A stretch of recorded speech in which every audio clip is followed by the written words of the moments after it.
Welcome to an evening edition of the 80/20 Challenge. My name is Tim Francis, creator of the 80/20 Challenge and founder of ProfitFactory.com. Thank you so much for being here. I have a very quick story for you before we get into this week's 80/20 Challenge of the week, which is actually going to be an 80/20 mission. Very, very interesting. Before we go to the mission though, I do have this quick story for you. When I spent over 10 grand to attend a Richard Koch event, Richard Koch, as you know, is the godfather of 80/20. He asked one question on the first day in the first morning before the first coffee break. When I heard it, it was very upsetting to me. For probably 7 or 8 minutes, I was revolting, thinking, Richard, my business is different. You don't know my situation. And it was like 2-year-old temper tantrum Tim was thrashing about inside of me.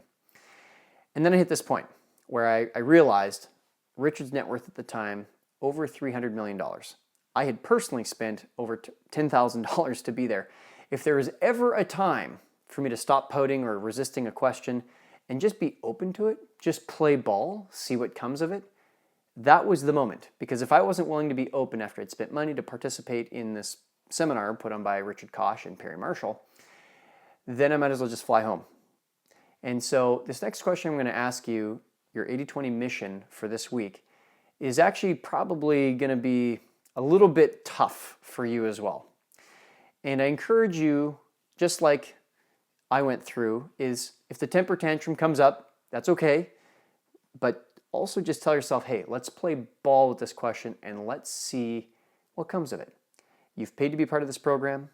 You've committed to be an 80/20 entrepreneur, and getting through some of these tougher questions can definitely serve you deeply. So with no further ado, let's talk about this week's 80/20 mission. Now, meetings. I think they can be incredibly valuable. Lots can be decided. Lots can be discussed and collaborated on very quickly. Meetings can also be a colossal waste of time. We need to manage them properly. And the challenge this week is related to the duration of meetings. Now, I think meetings are very much like air. If we take a certain amount of air and put it in a small box, it will stretch to fill that box. If we take that same amount of air and we put it in a big room, that air will expand. It's the law of how gases will fill up whatever size their container is. Same is true of meetings. If we allow a 60-minute meeting to be 60 minutes, then it'll take 60 minutes. On the flip side, if we say, you know what, this is going to be 45 minutes, suddenly that meeting magically will end by the end of 45 minutes, and you'll find almost every single time you will get the same volume and quality of content covered. So my challenge to you is this. When you take a look at the next 7 days in your calendar, I'd like you to take all of the meetings except for 2, which I'll tell you about in a moment. So all the meetings except for 2, and I'd like you to just immediately reduce them from 60 minutes down to 40 minutes. That's it. That's all, straight up. 60 minutes down to 45 minutes. Now, some of those meetings you'll be able to reduce on the fly. You know, you can just tell whoever you're meeting with at the start of the meeting, so happy to be here today. Really excited to have our meeting here. And I do have to leave a few minutes earlier than expected. So if we can get this wrapped up by about the 45-minute mark, that would be fantastic.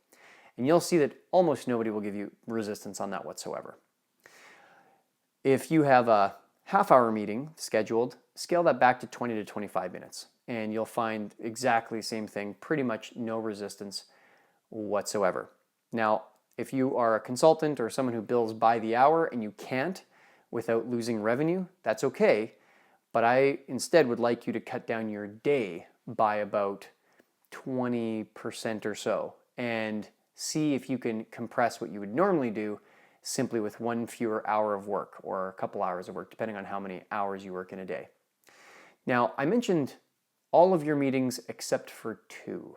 So I get that in the 80/20 of our meetings, there's going to be one meeting that's so important and so crucial that it stays the full length, whether that's 30 minutes or 60 minutes, it stays 100% of our planned time because it's going to be action-packed. Maybe you've got a really high-end call planned with a mentor, for example.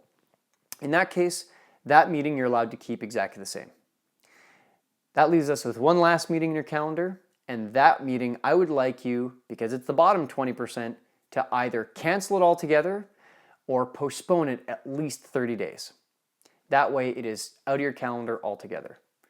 Now, if you are not somebody who has a lot of meetings and instead, let's say, if you're an artist of some kind or a coder, and it's really about you being in creation mode, then again, simply shorten your day by 20%.